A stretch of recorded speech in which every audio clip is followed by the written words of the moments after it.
ನಮಸ್ತೆ ಸ್ನೇಹಿತರೆ, ಹೇಗಿದ್ದೀರಾ ಎಲ್ಲರೂ? ನಾನಿವತ್ತು ನಿಮಗೆ ಕ್ಯಾಬೇಜ್ ಪಲ್ಯ ಮಾಡೋದು ಹೇಗಂತ ಹೇಳ್ಕೊಡ್ತಾ ಇದ್ದೀನಿ.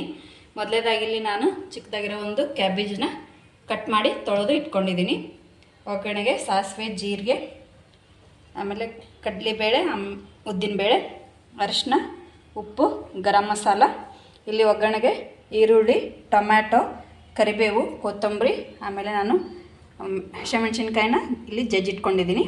ಒಂದು 2-3 ಸ್ಪೂನಷ್ಟು ಆಯಿಲ್ ಹಾಕ್ತಾಯಿದ್ದೀನಿ. ಎಣ್ಣೆ ಚೆನ್ನಾಗಿ ಕಾದ್ಮೇಲೆ ಸಾಸಿವೆ, ಜೀರಿಗೆ ಹಾಕ್ರಿ.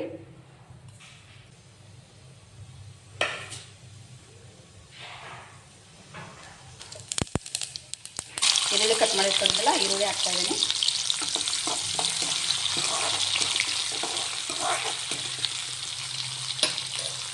ಆಮೇಲೆ ಕರಿಬೇವು, ಟೊಮ್ಯಾಟೊ,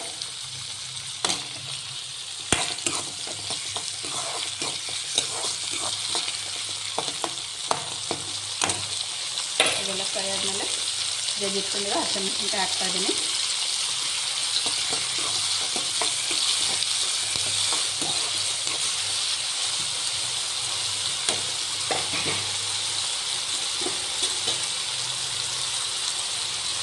ಆಮೇಲೆ ಇಲ್ಲಿ 1 ಸ್ಪೂನಷ್ಟು ಗರಂ ಮಸಾಲ, ರುಚಿಗೆ ತಕ್ಕಷ್ಟು ಉಪ್ಪು, ಸ್ವಲ್ಪ ಅರಿಶಿನ,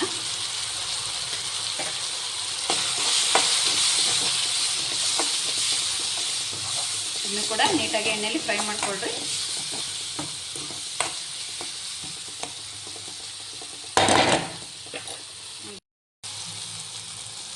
ನೋಡಿ, ಇದೀಗ ಫ್ರೈ ಆಗಿದೆ. ನಾನಿಲ್ಲಿ ಕಟ್ ಮಾಡ್ಕೊಂಡಿರೋ ಕ್ಯಾಬೇಜ್ನ ಹಾಕ್ತಾಯಿದ್ದೀನಿ.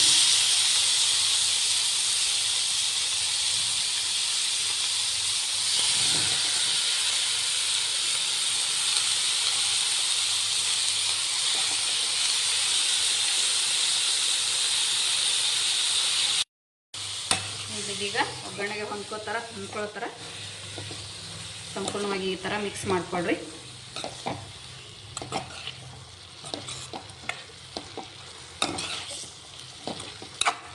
ಇದಕ್ಕೆ ನೀರೇನು ಆ್ಯಡ್ ಮಾಡೋದು ಬೇಡ, ಅದು ನೀರು ಬಿಟ್ಕೊಳ್ಳುತ್ತೆ. ಇದು ಎಣ್ಣೆಲೇನೆ ಬೆಂದ್ರೇ ಚೆನ್ನಾಗಿರುತ್ತೆ ಕ್ಯಾಬೇಜ್ ಪಲ್ಯ.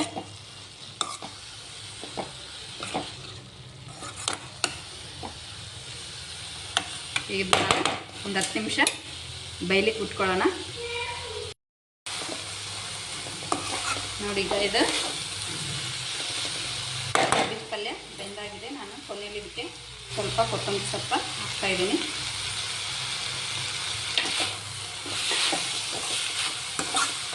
ನೀವು ಇದನ್ನ ಅದು ನೀರು ಬಿಟ್ಕೊಳುತ್ತೆ. ಕ್ಯಾಬೇಜು ನೀರೆಲ್ಲ ಹೋಗೋವರೆಗೂ ಬೇಯಿಸ್ಕೊಂಡು ಈ ರೀತಿ ನೋಡಿ ಎಣ್ಣೆ ಅಷ್ಟೇ ಉಳಿಬೇಕು. ಈ ಥರ ಫ್ರೈ ಮಾಡಿಕೊಂಡ್ರೆ ಟೇಸ್ಟಿಯಾದಂಥ ಕ್ಯಾಬೇಜ್ ಪಲ್ಯ ರೆಡಿ ಆಗುತ್ತೆ. ಇದನ್ನ ಚಪಾತಿಗೆ ಕಾಂಬಿನೇಷನ್ನು ಚೆನ್ನಾಗಿರುತ್ತೆ. ಚಪಾತಿ ಕ್ಯಾಬೇಜ್ ಪಲ್ಯ ಚೆನ್ನಾಗಿರುತ್ತೆ. ನೀವು ಮನೇಲಿ ಒಂದು ಸತಿ ಟ್ರೈ ಮಾಡಿ ಹೇಗಿತ್ತು ಅಂತ ನನಗೆ ಕಮೆಂಟ್ ಬಾಕ್ಸಲ್ಲಿ ಕಮೆಂಟ್ ಮಾಡಿ, ಲೈಕ್ ಮಾಡಿ, ಶೇರ್ ಮಾಡಿ, ಸಬ್ಸ್ಕ್ರೈಬ್ ಮಾಡಿ. Thank you.